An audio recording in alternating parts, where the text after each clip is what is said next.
Hello, fellow diamond painting addicts, and welcome back to Diamond Painting Anonymous. I'm Daphne, and I'm here today for this week's WIP and Chat. If you're new here, welcome. If you're not new here, welcome back. WIP, W-I-P, stands for Work in Progress, and this is mine. You are welcome and encouraged to go grab whatever you are working on and work alongside while I chat, or alternatively, you can treat this as a podcast and just listen while I chat. Today, I'm going to be working on my Halloween kit that you guys picked out. This is my last kit for Drills and Chills. I don't know if I'll finish it by the end of the month, but I'm going to give it that good old college try. Let me zoom into where I'm going to be working, and I will be right back. Okay, let me get started with my life update. What's going on in my regular life? Well, in some ways a lot, in other ways not enough. So I guess the biggest news first, we sold our house. Yay! I probably don't sound enthusiastic enough about that, but it's just been kind of a whirlwind. So we sold the house, but then we had the inspection and we need to replace the roof, and we're currently arguing with the insurance company over it. So we do have the insurance, a different insurance adjuster coming out to reevaluate it. And our roofing contractor is supposed to be here at the same time, so they can, I guess, discuss amongst themselves that it really does need an entire new roof, not just half of one. The roofer assures us that he'll be able to get it done before we close on the house, so I guess whatever. But fighting with the insurance company is never fun, so we'll see how that turns out. It's just one of those things where everyone told us it needed a new roof, and then magically, once it gets to the insurance, it only needs half of one. So we're still waiting on that. So the second inspection is supposed to happen sometime this week, and then we'll get that all worked out. And I mean, hopefully, once they get it all worked out, it won't take very long, because when they did the original inspection, it was just a matter of days, and the insurance had said, yes, we'll replace half, and had given us the money for it. So we still have that money because we haven't done anything with any repairs while we're still arguing about it. Yeah, so I guess we'll see. We haven't sold the lot yet, so that's a little bit concerning. I'm hoping that the people who are buying the house will decide that maybe it would be better if they bought the lot as well. Because if they don't buy it, whoever does buy it will end up building a house. And I don't know if I would want to move in someplace. Well, I know I wouldn't want to move in someplace and then spend the next year having someone build a house on the lot next to me. That's why we bought the lot originally, because we were buying this house and I didn't want to have to live next door to somebody doing construction. Because it'll be big equipment, bulldozers and trucks and earth movers and that kind of stuff to dig a basement, because everybody around here has a basement because of the tornadoes. So it'll just be very noisy, and I wouldn't want to do it. So fingers crossed that they decide that they want to buy it as well. They've kind of hinted that they would, but nothing firm has come through yet. So we'll just have to wait and see. So house is sold. We have a closing date. We have kind of the end is in sight date. However, since we haven't sold the lot, we don't know exactly what that means. If we will have to come back and do anything with that at a later date, we don't know. Also, things are still kind of in the air as far as health-wise goes. I have not heard anything back yet, so we're still awaiting results, which is frustrating to say the least, but we're here until closing, so until that happens, I guess we'll just take it as it comes. What else can we do, right? I got a letter in the mail from some lab results because they did some additional blood work when I went to go see the specialist, and those came in the mail, and my husband was all excited because he thought, and I'm like, it's not the biopsy results. Stop being so excited. Yeah, still waiting. I'm not in pain or anything, and I don't feel bad, so it's just the waiting game sucks, right? I'm just looking at my canvas here, and it looks like there's some black dots down this line. I don't know why. I wonder if that's some kind of misprint or something when the canvas printed. This canvas has been a little weird because not all of the symbols match the colors. Like looking at this, these all look like they would be greens, but they're actually browns, tans and dark browns. These are green. The little vine here is green, but all these little like dark, those are dark shadow colors. So it took me a while to kind of learn which symbols were which because they're not the same color they appear on the canvas. Back to my regular life. What else has been going on? We have actually started putting things in the trailer. I think we have most of the furniture that we're going to take, which is not a ton. So we disassembled my adjustable desk and put that in there. We have a desk. It's a desk I bought years and years ago, but it basically, there's no screws or anything to hold it together. It's things fitting in slots and tabs and that kind of thing. So it folds down completely flat. Hubby wants to take that one, so that's going to be his desk when we get up there, I guess. We have a sofa table, my cedar chest, our little total gym thing that we're taking. And I think that's it as far as furniture. We might take our bed frames and stuff, but I don't know about that for sure yet either. We're kind of waiting to see. I've got other things that I want to take precedence over that depending on how much room we end up having in the trailer. Hubby keeps assuring me that we're going to have room for all the things that we want to take, but he also agreed that we don't have enough room to take the tall dresser that we were going to take for our bedroom, which I'm okay leaving behind, but that's a pretty big piece of furniture for us to not have room for him to keep reassuring me that we have plenty of room. So I don't know how reassured I am that we're going to have room for everything, but I'm just trying to pack the stuff that I definitely don't want to leave behind first. And then everything else, if we have to make a last minute decision on there's not enough room for this, so it goes, then I'm fine with that. We basically have all of our sentimental, personal mementos and stuff like that packed up.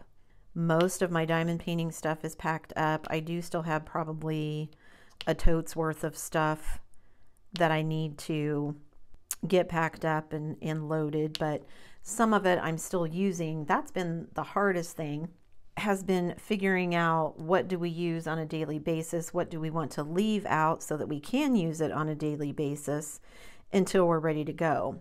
I told my husband I kind of feel like we're probably going to be living out of suitcases until we're ready to go, just because for the days that we're on the road, that's all we're going to have is our suitcases. So we just need access to clothes and toiletries and that kind of thing. I guess also because the place that we're going to be renting is furnished, it makes it a little easier to let go of things, knowing that we'll have something to use in the short term. So we won't be doing without things while we try and find a permanent house for us.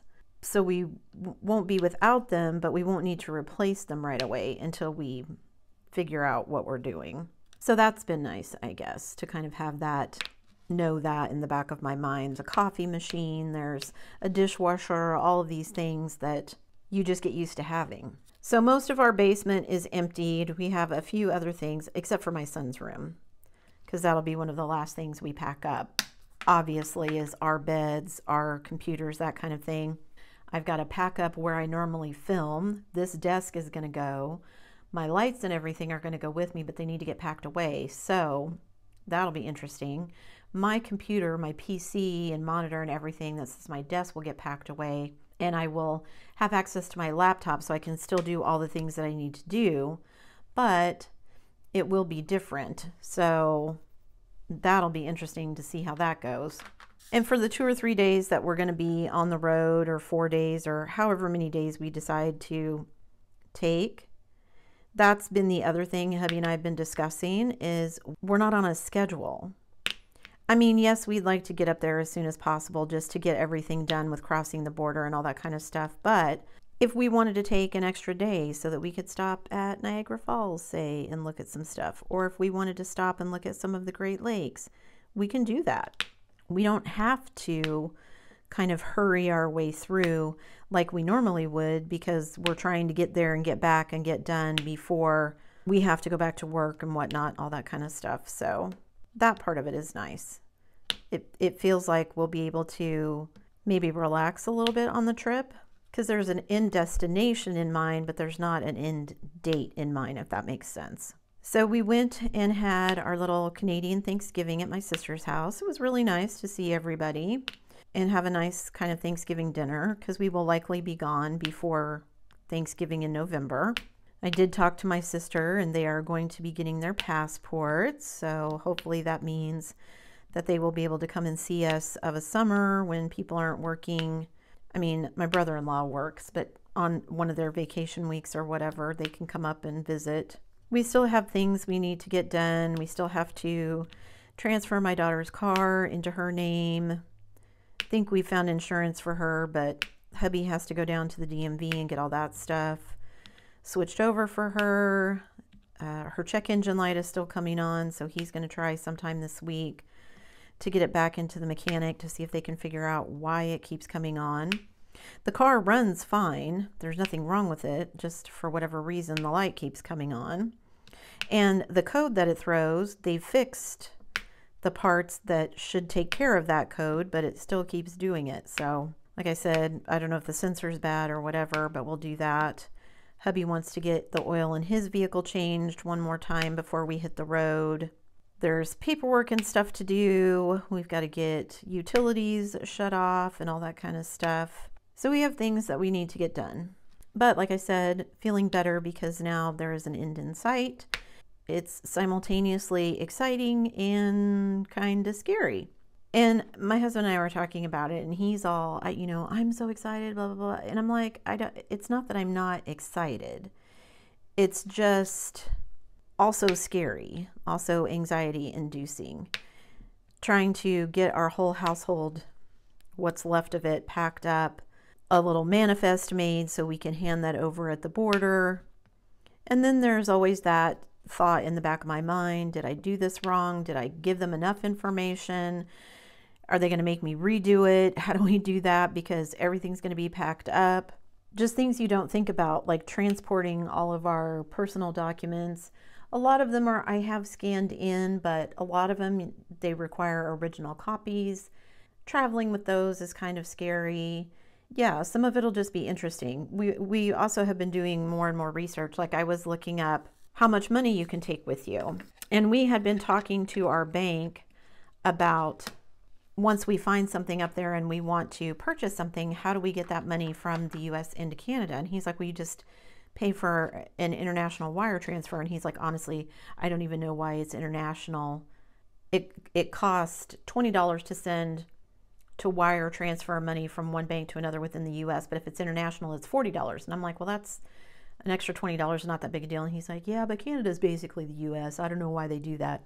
Canada is not basically the US. It's an entirely different country, but I understand his sentiment.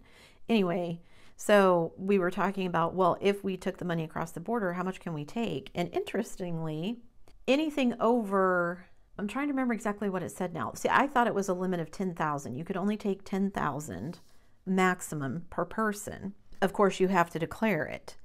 And when we've gone on vacations and things before, it was never a big deal because we never took that much money.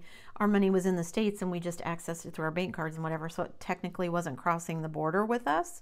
So for the wire transfers, I was like, well, how does this work? I still don't understand when we do the wire transfer, like from our bank to a Canadian bank, do we then have to pay duties on it? Or is it because it's going through a bank and therefore they know it's not cash, we're not possibly laundering it or whatever it is that they're looking for at the border. Does that mean we don't have to pay duties on it? There isn't a limit. I'm not sure where the 10,000 came from, but they said there is no limit to how much you can bring, but you have to declare it. So I don't know if it's like 10,000 per person, undeclared, and anything over that you have to declare. I don't know. Not that it matters. We're not going to be taking that much anyway. But I just found it curious. They're like, there's really no limit. You just have to tell us you're bringing it. Well, that seems odd. You would think there would be a limit. I guess if you're willing to declare it so they can say that it's yours, that's an indication that you're not trying to do something wrong with it. I don't know. I don't understand how criminal minds work because I'm not a criminal. So lots of things that I think of, I'm like, well, that seems like a weird rule. I don't understand why they have that. And then when I find out why it's a rule, I'm like, oh, because it's a criminal thing. I would never have thought of doing that. So I guess good. Anyway, so yeah, just looking at all that kind of stuff. We're still trying to sell a bunch of our furniture. Our beds will be the last to go. We're trying to sell all of our other big pieces. And use our desks and tables and everything until they're gone. But I would like to get them gone so that that's something else we don't have to worry about the last minute. Oh, we didn't sell all of these, so now right before closing, let's try and find someone to buy all this furniture and whatnot. Some stuff sold right away, some stuff hasn't. Hubby's made pretty good inroads in the garage. It's probably 3/4 done now. The basement is pretty much done, like I said, except for my son's room. We still look like we're living in a bachelor pad because we're still sitting in lawn chairs and folding chairs, and an air mattress is our couch. And it's getting old really fast, I gotta say, but it is what it is, and it's letting us do what we want to do, so I'm not going to complain too much. I did go and get my hair done for the last time with my hairdresser this week. It seems crazy to say, but this lady's been doing my hair since basically I was a teenager. She's lived in the same town. There have been a few times when I was living in different places where I didn't go to her, but my sister has gone to her since my sister was a teenager. She knows all about our family. She does my hair. She used to do my daughter's hair. My sister and all of her family get their hair cut there. She knew my parents. She cut my parents' hair. So when I went in for this last haircut, we were talking to her, and she knows we're moving back to Canada and everything. And we were talking to her about it and getting packed up and all the stuff and she was so excited for us. It was nice. She was just, oh my gosh, that's so exciting. I'm jealous of you guys. It sounds like so much fun. And we showed her the place we were going to be renting, and it was just nice. Nice to have somebody be excited about it. Again, not that we're not excited about it, but my family's happy for me. They're just not as excited because we're leaving. And I get that, but they're all doing their own thing, so we're going to do our own thing. And yeah, a little bittersweet to know that was the last time I was going to see the hairstylist, but maybe not. Maybe I'll stop back by. She'll probably have retired by the time we come back, but maybe not. She's one of those people that she likes to work. She likes to chat. She loves her job, and that's why she's still doing it. So we've just been busy packing, sorting. Hubby and I arguing about how things get packed. My husband, I love him dearly, but his idea of packing is to open up a suitcase and just throw random stuff in it. And if we were just going on a vacation or something and we're going to be gone for a week and that's how you want to pack your suitcase, cool. That is not how we pack for an international move. And I said, like, stuff needs to go together. All the kitchen stuff needs to be in one place. All of our electronics needs to be in one place. Yeah, but this came out of this drawer, so I'm just gonna, no. And then packing things that make no sense to me. I think he's saved every Apple sticker he's ever gotten from any Apple product he's ever owned. And so he's got this giant wad of Apple stickers. I'm like, why are you hanging on to these? Well, I might use them. You've literally had some of these for years and you've never used them yet. So why? Why bother keeping them? Sentimental stuff, photos and things like that, pictures, framed pictures, things that belong to your kids, that kind of stuff that you want to be sentimental over, that I get. An Apple sticker, come on. I think some of it is, we were actually discussing this earlier, I think some of it for him is that when he moved here, he basically left everything behind in Canada. So he hangs on to stuff now because he doesn't really have much from his previous life, which I get, but I'm still not just going to throw it all in a box together. I was packing up my diamond painting stuff, and was so flustered trying to make sure that we were packing in a way that made sense yesterday that I was packing up my spare diamond painting drills. And I packed up the 2 big boxes, promptly forgetting that my square drills, I have so many of them that I actually have 2 boxes for that. So then after we had it packed, I had to go back and be like, oh, I forgot to pack this one, which it wouldn't have fit in the box with the other 2 anyway, so it's not the end of the world. But even after getting rid of so much stuff, I still have too many things. I did go through, and I told you guys, I think in a couple WIP chats ago, I had a couple mystery boxes. Those are both gone. I had people claim both of those. So if you didn't get one, sorry, but whoever emailed me first got choice of the boxes, and whoever emailed me second got the second box, and they're all gone and good to go. So all that stuff is out of my hair now. My office / craft room is looking pretty darn empty, honestly. It's a little bit crazy how empty everything seems. So the basement is empty pretty much except for my son's room, but our living room and dining room looks like the rest of the house exploded all over it because we are trying to pack and sort and all that kind of stuff. So I'll bring something up and then it will kind of sit there until I figure out what box does this make the most sense for this to go into. I think in our bedroom we're down to essentially clothing and our bed. And the bed will be one of the last things that we pack up, obviously, because we want to sleep on it until... And it's been interesting, like I said, to figure out what needs to get packed where and all that kind of stuff, and still keep your life on an even keel while you're making this big move. Sometimes it feels like just keeping up with the day-to-day stuff is way more difficult than it needs to be. I think we lose track of days too. Because hubby isn't working and he's not gone for work every day, sometimes it's like, okay, what day is it? Oh, we need to order groceries and do our grocery pickup order for the week. That's the other thing. I've been trying not to buy too many groceries because we're going to be gone. So I don't want to have a ton of food in the house that we're just going to end up tossing. But we still got to eat. I don't want to eat out for every meal from now until we move. So yeah, it's become kind of this weird balancing act that feels kind of strange a lot of the times. We've also been going through and picking out things to donate. There are lots of things that I left knowing that maybe we wouldn't have the room in the trailer. For instance, my mom's old sewing kit was quite large and had a lot of stuff in it. I had already gone through it once and gotten rid of some stuff, but then when I went through it again, I was like, why am I keeping all of this? All these threads and bobbins and things. Hand sewing equipment I don't mind keeping, but I got rid of my sewing machine a long time ago. So bobbins and spools of thread and all that kind of stuff, I don't need any of that. I picked out some nice scissors that I'm going to keep. Other than that, the rest of it could go. So it's just been the process of kind of going through that kind of stuff. Going through our pots and pans. What do we want to keep? What do we want to get rid of? What do we need to cook on for the next while we still live here until we're ready to go? Yeah, it's a lot of decision making. I think that's what's so tiring about it, is every time you look at something, you have to decide, does this stay? Does this go? Am I packing it? Then where am I packing it? How am I packing it? And my husband thinks I'm being crazy packing everything. Oh, you don't need that much bubble wrap. You don't need this. And I'm like, it's going to be bumping down lots and lots of US highways and then Canadian highways on our way to wherever we're going. Yes, I understand that it's going to be traveling in the trailer, but the suspension in the trailer is not like suspension in a vehicle. So I just want to make everything as secure as possible so that as little as possible is broken once we actually arrive.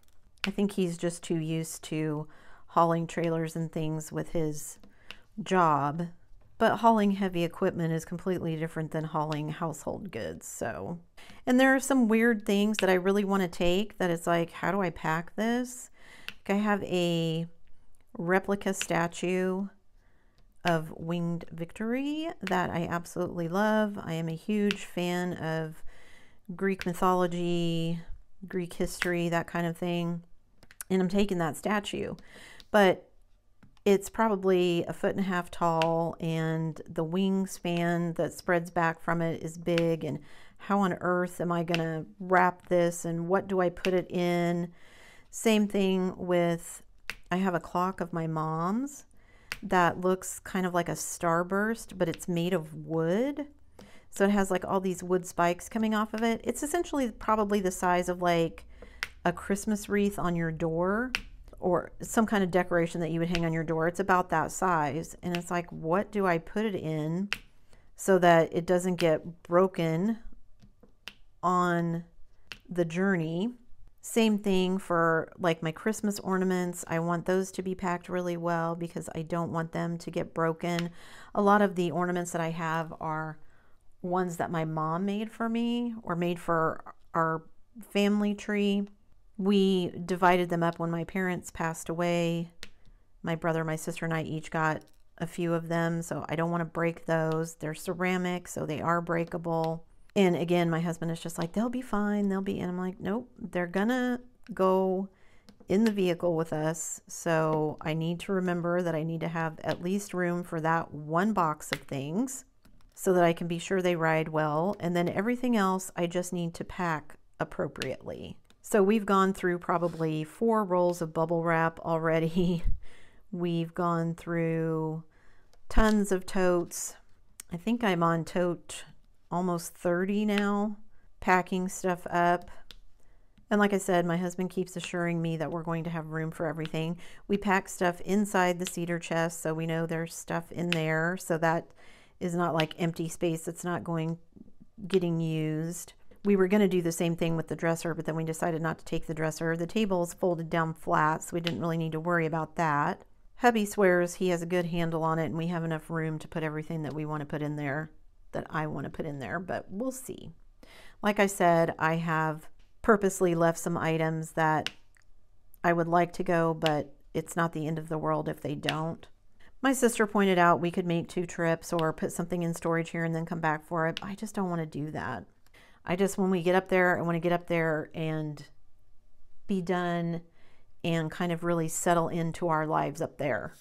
And I don't know how we're going to do that if we have to keep coming back for stuff. Although we don't really know what that's going to look like either, depending on my testing results, how all that's going to work.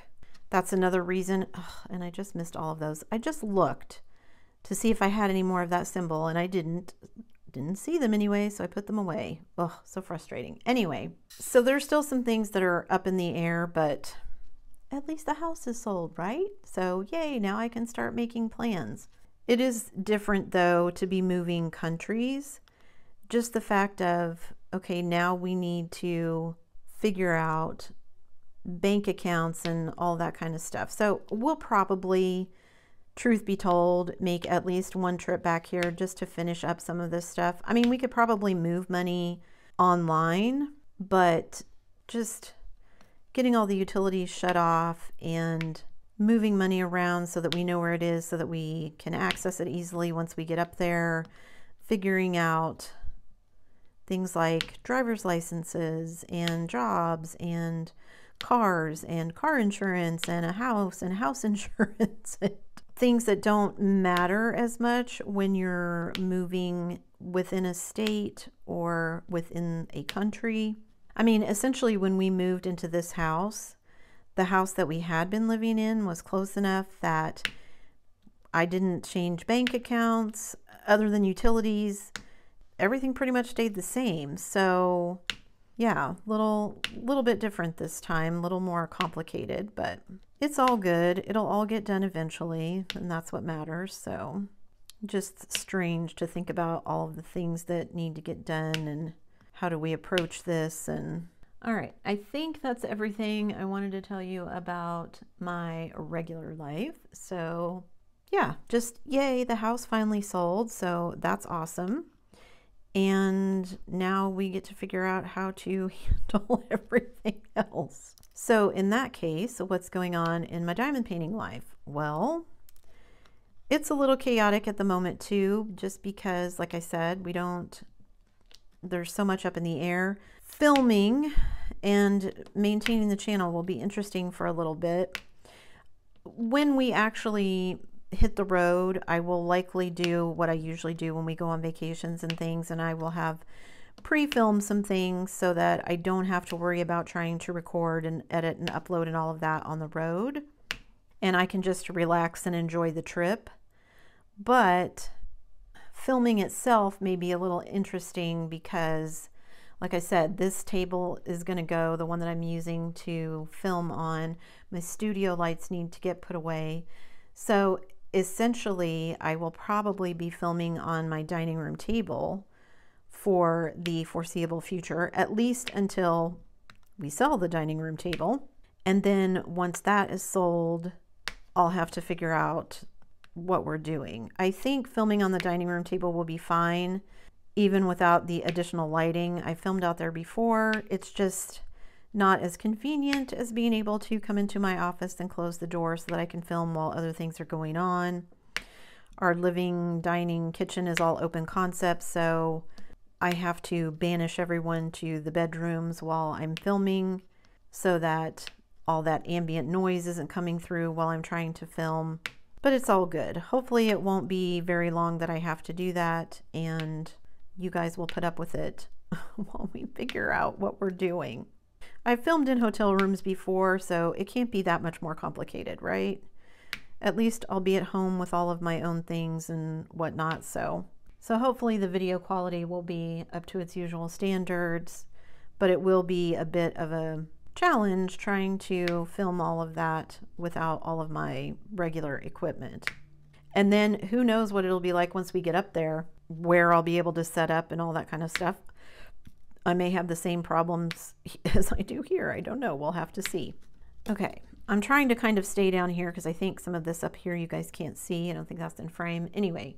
Okay. So what else is going on other than I need to pack up studio equipment and other diamond painting equipment to get ready for the move? I finished the Christmas bunny. So if you're not subscribed to the channel, why aren't you? Hit that subscribe button. And go check out yesterday's video. I finished the Christmas bunny. My fairy dust drills arrived before I finished it, luckily. I absolutely love how it turned out. I wasn't really sure when I started it if I would like the way that it looked, but after using the fairy dust drills, I was really happy with them. And then after going back, when I made the video, going back and looking at the original image, there is a bit of glitter and sheen to the poinsettias in the wreath, and I think the fairy dust makes it look more true to the original image, so I'm happy that I did it. I know not everybody wants to go to all the extra work and expense of buying extra drills, specialty drills, and that kind of thing, but I liked it. I think it turned out really well, and I really like the fairy dust, pixie dust drills, so I was happy with it. I wish I was a little bit more like other diamond painters in that typically, and I've said this many times before, typically I do not open my diamond paintings, unbox them until I'm actually ready to work on them. So they may sit in my stash unopened, completely unopened, never touched for literally years until I get ready to work on them. I have seen people, however, who unbox everything and then they keep like the sticker sheets and inventory sheets that come with them in a little book so they can flip through it. That would be super handy if you wanted to order additional drills, because then you can look and see what the DMC codes are and all that kind of stuff. That's why I was so late ordering them for the bunny, because I didn't open it until I was ready to work on it. So then when I am ready to work on it, it's like, well, how quickly am I going to finish this if I want to order additional fairy dust or ABs or whatever drills I might want to order, so that they'll get here in time that I can actually use them before I'm done with the kit. And sometimes I can finagle it like I did with the bunny, where I worked on other colors until the grays arrived, because that was my main focus. But it doesn't always work out that nicely, so... However, I just don't like opening anything, and I know people have commented before that I could open things and save myself a lot of space by getting rid of a lot of the boxes, but I just get confused too easily. Even though I'm an organized person, for me, it's easier to keep the boxes and everything organized within the boxes than it is to open everything up and just have everything floating around. Yes, I could organize it. I don't disagree with that, but I prefer to just leave them in the boxes. That's easier for me, so that's what I do. Okay, so then I finished the bunny. I'm working on Conversation, obviously. I did also unbox the Make Market minis that I bought. So if you missed that video, go check that one out. I bought some of the Make Market minis so that I would have something to work on the road. I don't always diamond paint, and I don't know for sure that I will diamond paint on this trip either, but I like to have something available in case I want to. It is a long trip. It's going to be probably 8 to 10 hours every day on the road until we arrive. It's going to be anxiety inducing for me because we're traveling with a trailer packed full of basically everything we own, which is scary. I mean, all it takes is one inattentive driver and then I may be kissing some of my belongings goodbye. Not to mention having to stop at hotels and kind of leave everything in the trailer overnight. And I mean, it's locked. We have locks on it. It's secure, cameras, all that kind of stuff. It's just a scary thought. That's all. You don't normally travel with every single thing you own. I've had that thought watching people who are like van life videos and that kind of thing, who live in RVs and things like that, who travel from place to place. If you live in an RV and you're just parked in an RV park and you never go anywhere, that's completely different to me than somebody who is like a nomad who travels around to different places and parks and is sightseeing the country while they drive around or whatever. Because I've had the thought before, especially people who are van life, what if your van breaks down? Everything that you live with is in that van. What do you do with it while they're working on it? Do you just leave it in there? Because they have to have access to the inside. Yeah, just lots of things you don't think about, like I said, when you're just moving from one town to another within a state or moving states or whatever. I mean, I guess moving states, you're still hauling your stuff in a trailer or a car or whatever, but yeah, anyway. So I got the minis because I wanted to travel with them so that if I want to do any diamond painting, I can. So I'm going to put together like a little travel kit that has the minis in it, the drills for them, a pen, just some basic necessities so that if I want to diamond paint while we're on the road, I can. I'm also going to be taking things like puzzle books and my iPad so that I can play the games that I play on my iPad, all that kind of stuff. I also have podcasts that we plan to listen to while we're on the road, that kind of thing. My son is planning on downloading a bunch of videos to his laptop so that he doesn't need a signal, because once we hit Canada, a lot of the places that we'll be driving are kind of up in the mountains and cell service is not great. So you can't always get a signal. When you can get a signal, sometimes it's not a very good signal. So that'll be interesting. Anyway, so I'll have a travel kit with that. I'll probably have a larger kit packed in my suitcase in its box that I can do in a hotel of an evening or something, because I don't think the minis will take me that long to do. So I might want something bigger to work on. If I'm not finished with this one by then, it might be this one. Who knows? Hopefully this time I won't forget them in the hotel room like I did the last time we traveled. Brought the drills home, forgot the canvases. They were on hangers and I spaced out and left them in a motel when we were on our way home. So hopefully I won't do that again. And speaking of mini kits, I asked people if they'd done any of the Make Market ones and heard some good things about them. But I also just saw Orloa now has mini kits. I only saw one, so I don't know if they're planning on having more at some future date. I would assume so, since they're doing these now. Everybody's getting on the little mini kit bandwagon, I guess. So Paint Gem, Make Market, Diamond Art Club, Orloa. Oh, I think somebody told me that Bella Art has a mini kit now too. I got to go out and check that out. I haven't been on their website in a while. I've been avoiding looking at things because I didn't want to buy anything so that I had more to pack before we moved. Because I feel like I already have way too many totes full of diamond painting stuff. Not just the diamond paintings themselves, but all of my accessories, my pens, my trays, my Elizabeth Ward, my storage, my bottle cases, all that kind of stuff. It didn't seem like that much when it was all spread out in my office, but once I go to pack it up, oof.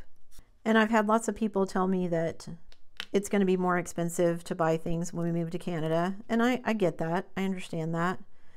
Right now, it's to our benefit because we're basically exchanging US dollars for Canadian dollars. Once hubby starts working in Canada and he's getting paid in Canadian dollars, that benefit will go away. But it's all good. He's going to be closer to family, which will make him happy. He'll be closer to his dad, so he can go visit his dad on a more regular basis. Yeah, it'll be good. All right, what else is going on in my diamond painting life? So mini kits, getting that trap. Oh, you guys. So sometime last year, somebody, I don't know, somebody made a comment, or I don't know, somehow I got started thinking about how many drills have I actually placed. Like, I keep track of my diamond painting hours for my goal every year, but I had never really been keeping track of how many diamonds are in a kit. And not everybody puts that on their listings. Diamond Art Club does. I don't know if anyone else does. I can't think of anyone else that does off the top of my head. But there's that nice little conversion. You take the width times the height times 12 if it's a round, times 16 if it's a square, and estimate the number of drills in the kit. So I've been doing that. If the wherever I bought it from listed the number, then I used that. If they didn't, then I used my little estimation formula.